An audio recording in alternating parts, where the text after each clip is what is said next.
So, you're looking to bring your movie theaters into the modern era of accessibility.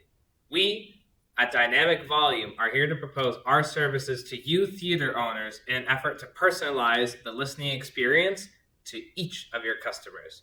My name is Niko. My name is Ben. And my name is Dominic. All right, let's get to it. So, what is the issue that we're tackling as a company?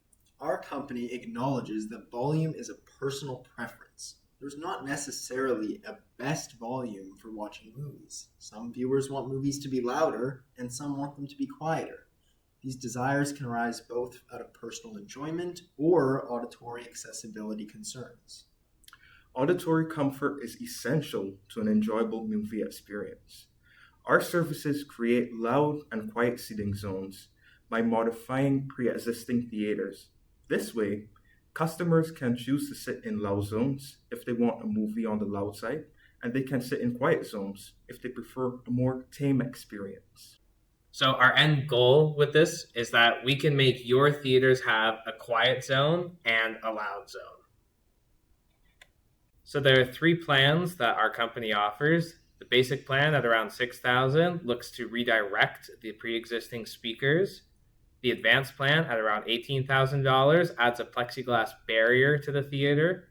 And the master plan combines these first two plans, but also involves a complete overhaul of the materials used in the theater to be hyper-absorptive to sound.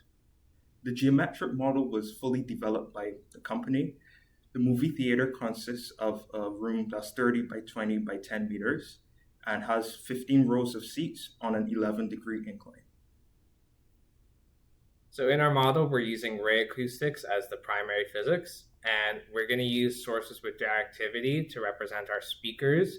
We're going to have 3 front speakers, a subwoofer, and 10 surround speakers around the theater. We're going to use a coarser mesh size for the theater, and we're going to perform this ray tracing study with a parameter sweep. So we're going to focus on the low hertz, which is 63, the mid hertz, the 500, and the high hertz at 4,000. And then we're going to show the results of our studies as a sound pressure level at the seats, as you can see in this photo. So, for our loudspeakers, we are basing them on the lumped loudspeaker driver from the ComSol application library, which uses pressure acoustics with a frequency sweep study. And this showed us that the volume varies with angle as the frequency becomes high. So low frequencies are very uniform and not directional at all, whereas high frequency sound sources have a bit of directionality. The physics equations in ray acoustics, which is the physics we're using, dictate the motion and reflection of sound waves in this software. We're representing movie speakers with sources and directivity, and that means we can control the position of each speaker, the volume of each speaker, and the directivity of each speaker, all while simulating where the sound waves are actually going. In addition, all our walls have boundary conditions, and each type of surface, such as the seats, walls, floors, or ceiling, has its own frequency-dependent absorption value. So our model implements absorption values for acoustic materials often found in a cinema. So for the walls, we're using rock wool, 100 millimeters. For the floor, we're using 9 millimeter pile carpet. For the ceiling, we're using mineral wool tiles. And for the seats, we're using upholstered tip-up theater seats. Here are the results for the unmodified default movie theater model for low, medium, and high frequencies. No 2 seats across from the theater have more than a 5 decibel sound difference. Okay, starting with our basic plan, this plan doesn't involve changing the physical space of the theater, but more so the volume and orientation of the speakers. And this image here shows the positions of some of the sources in the theater. And so for this plan, we analyzed it by creating a parameter for the volume decrease of the speakers at the back. And so we did a parameter sweep of this and found that the best results came from turning off the speakers at the back and attenuating the volume of the surround speakers on the back sides by around 7 decibels. And this gave us these plots where it shows at low frequency it doesn't do very much because the subwoofer is taking control. But at the mid and high frequencies, there's a very clear gradient showing about an 8 or 9 decibel difference. Now for the advanced plan, we have implemented a plexiglass wall that is angled at the top half. This is to allow for minimal reflections for the sound. And from the results, we can see in the advanced plan that it works best for low bass frequencies. As you can see, a clear shift from loud and quiet zones from front to back, whereas in the mid and high frequencies is more of a gradient and the sound is more concentrated at the sides for the loud zones and very quiet at the middle back zone. So now as we get to the master plan, we're going to actually combine the basic plan and the advanced plan. So now we both have advanced speaker directivity and also the plexiglass wall. And now we're going to be adding some really, really important materials. So we're going to be replacing the walls and turning them into glass wool.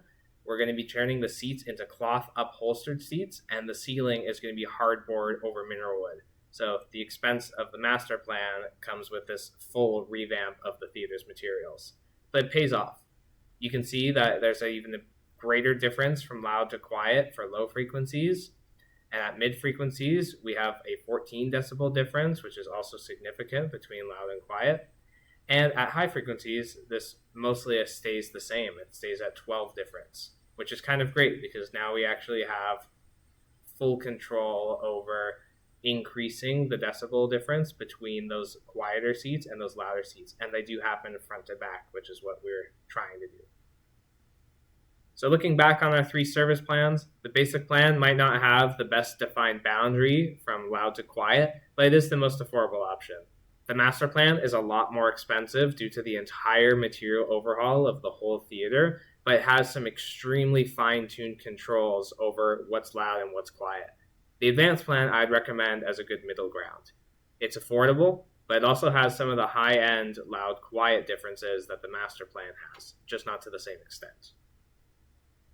We do acknowledge that our model has some limitations. One of these limitations is the chair geometries. We used to have really detailed chairs, but it was just proving to be too computationally intensive, so we had to sacrifice the accuracy of sound deflecting off of chairs for actually being able to compute the solutions. In addition, the speakers that we used in the model don't have very loud volume at high frequency, meaning that at 4,000 hertz and higher, decibel levels were pretty low.